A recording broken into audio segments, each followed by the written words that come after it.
Oh, thank you so much for that little bit of energy. All right, so my name is Julia Benjamin. Can you maybe guess where I'm from? From my wonderful accent, South Africa. So you'll also see, because you are here today, you get a little special gift all the way from South Africa. A little gold pin. Thank you. Thank you for saying thank you. Okay, and then you'll also see franchisee model. So this is where you will find out just a little bit more. The conversation, would like to hear from you. We discussed about the challenges, and now we're back to technology and to serve them. So my colleague Kampamba would like maybe to have two interventions or one intervention before we move to the next question. There was a question on social franchising. I think I'll ask Sylvia just to clarify on the same. Thank you. Thank you, Kampamba. So when we talk about social franchising, at Gold Youth, we don't want to monopolize the solution, right? So we've had 20 years of experience developing this peer education model, and we know that it works and we know that it's effective. And so we work with community-based organizations. We provide them with our curriculum and content. We quality assure their program to make sure that within their communities, using the Gold solution, they're able to impact the lives of young people with outcomes in social behavior change, education, improved educational outcomes as well, and also job creation. So when we talk about social franchising, it's like, let's say like how we have KFC here in Kigali. That's not the American KFC, but whatever KFC you walk into, they'll have the same recipe, they'll have the same organization of all the furniture, they'll have the same policies, that the ways that their staff need to be treated. So it's the same with our social franchising model. So it's the Gold model at scale in community-based organizations, but not being directly implemented by Gold Youth. So I hope that answers your question about social franchising. And you also asked about, are we seeing outcomes there? Yes, we are. We are seeing the same outcomes being demonstrated in those communities of practice as well. And we also have a forum where all our social franchisees will come and have conversations about the outcomes that they're seeing within their communities. I hope that answers your question. Thank you. Thank you, Sylvia. Over to you, Kampamba. All right, as we continue with our conversations, there's an issue of the AU 2063 pillars and also the SDGs. I know in the room there are youth leaders, representation from community, civil society organizations and so forth. So as young people, what do you think youth programs should do to create these big goals and create real impact? As we continue with the conversations.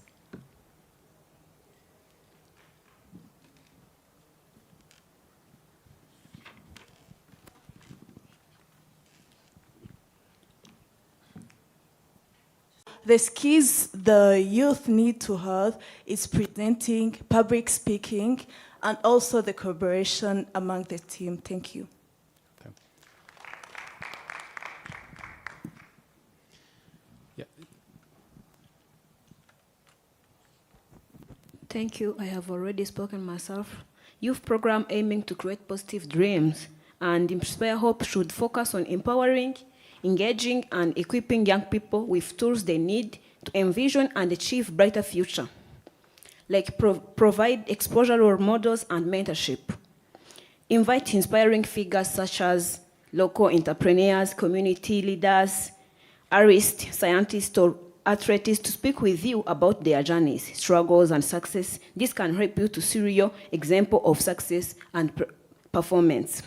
Mentorship program. Pair young people with mentors in their field of interest. Mentorship can guide you through goal setting, provide valuable feedback, and help them to build confident and self-worth. Thank you. Thank you. Okay, thank you all. My name is Hassan from Djibouti. I do believe youth programs give many potential value to the youth.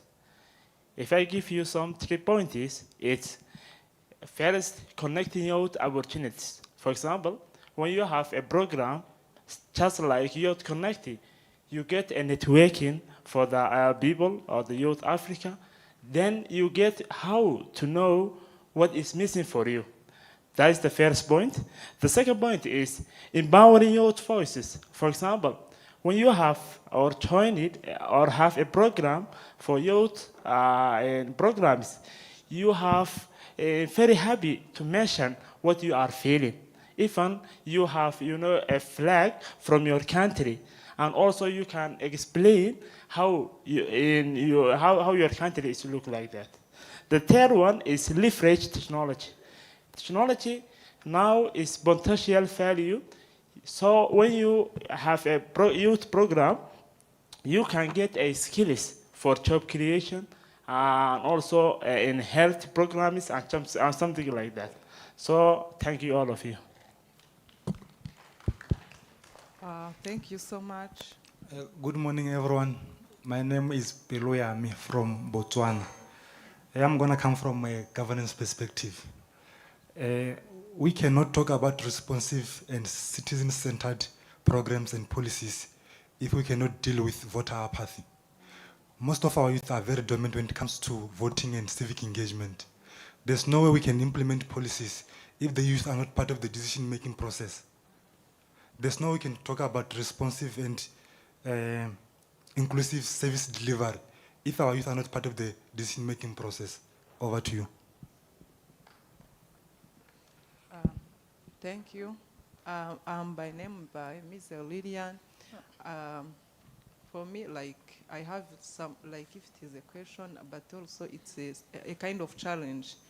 I have a problem, I'm asking myself, as you see in Africa, we are more than 1 billion youth, we are too many. And I have a problem, a problem of, I'm asking, as you see the youth, we have skills and knowledge, for sure, for doing different things, even talent. But the problem is about the opportunity and the capital for starting our own businesses. And I don't think how we can make this as we can get this gold gift as the source of our income.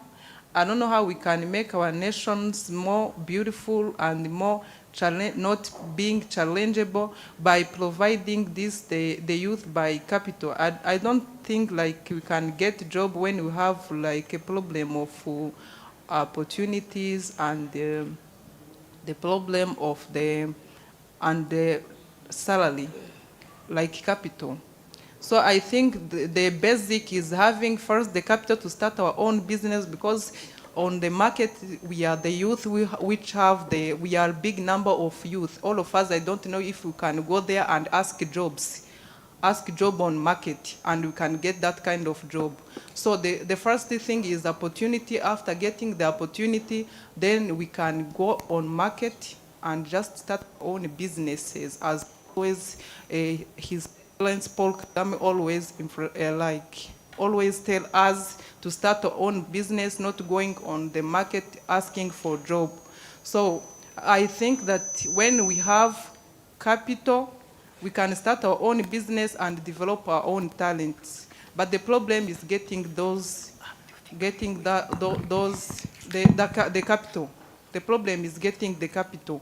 And all of us, we don't have opportunity of asking job and get it. That's when we can find ourselves engaged in bad behaviors like sexual abuses and for getting the job.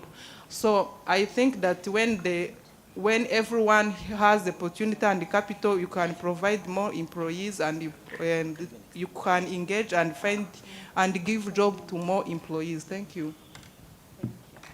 Okay, thank you so much. I'm Ora Pelena from Botswana. But on my side, I believe the youth programs are enough from our perspective. I just believe as youth, we need to be custodians of our own development and to develop correct, because I believe we don't have the ability to carry on a resolution long after the excitement of the moment has passed. Government will be here putting more effort, NGOs will be there trying to fill a bottomless the glass. So I believe we should level up as youth, embrace this, and be accountable. Let's not say we need to be taught even record keeping when we are there showing the money of these programs.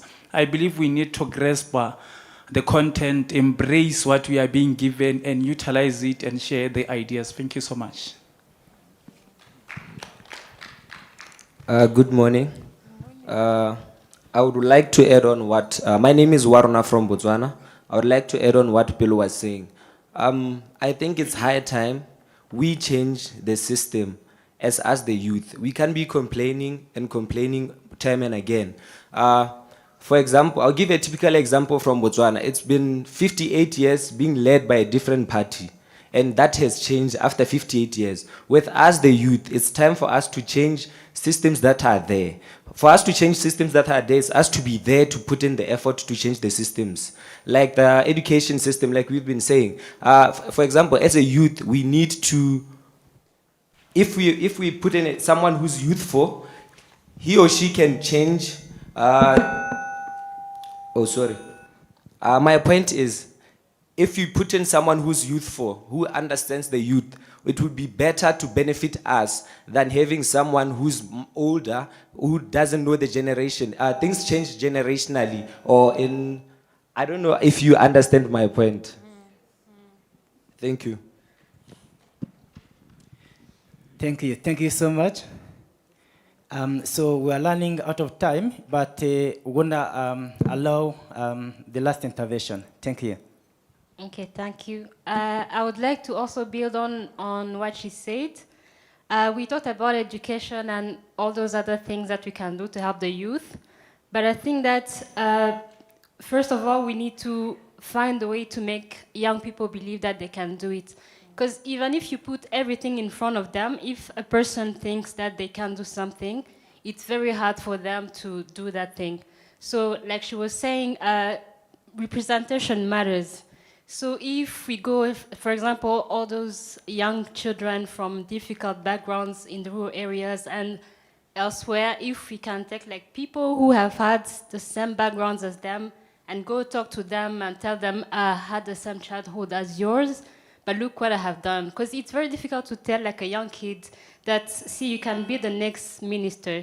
They would be like, have you seen my background? Have you seen my parents? It's very impossible for me to do it. So if they don't believe that they can do it, it's very hard for them to do it. So yes, if you can find a way to get role models to speak to them and have representation. Thank you. Thank you. Thank you so much. So we're almost coming to an end of our today's session, but before we do that, I'd like to give an opportunity to my colleagues on the panel to what are the key takeaway from this conversation, from your input, as we keep conversing, and as also we are together with the founder of God the Youth.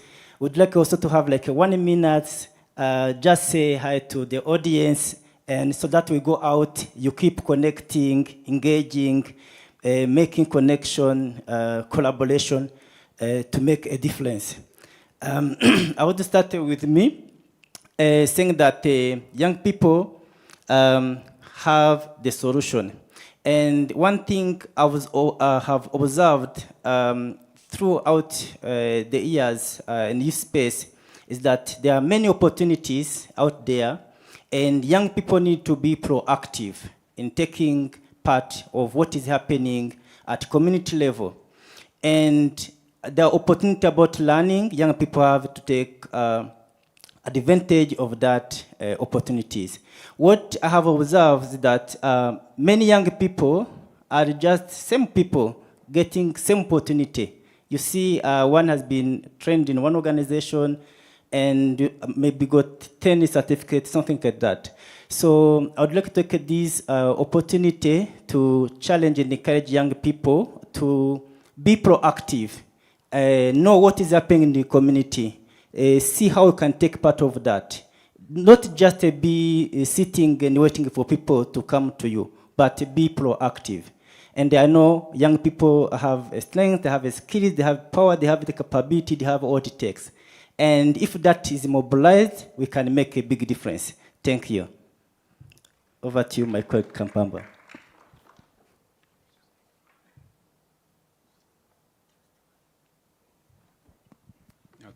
Just in addition to what Donald mentioned, there are quite a number of young people in here. And when I look at you, you are full of energy, meaning that you're able to make meaningful change wherever you are. So meaning that even as you leave this room, just know that regardless of your background, you've got gold within you.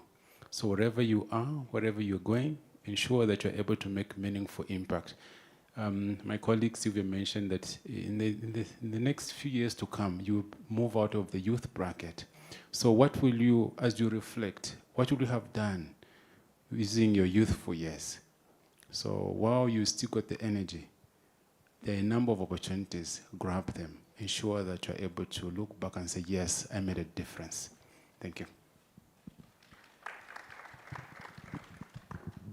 Thank you. Thank you, Kampamba and Donald. I think for me, one of the key things that's come up again is just the value of mentorship and role modeling. And I think the young lady who spoke last mentioned it. I was listening to a podcast and they were interviewing a millionaire. And they asked her, you know, if you could give advice to young people, what would you say? And she said, well, I would advise them to go find someone who they can actually approach. Don't look for Bill Gates. He might not respond to your messages. Don't look for Elon Musk. Like, don't look for those guys. Go to your community. Who do you admire? Who do you aspire to be at that level?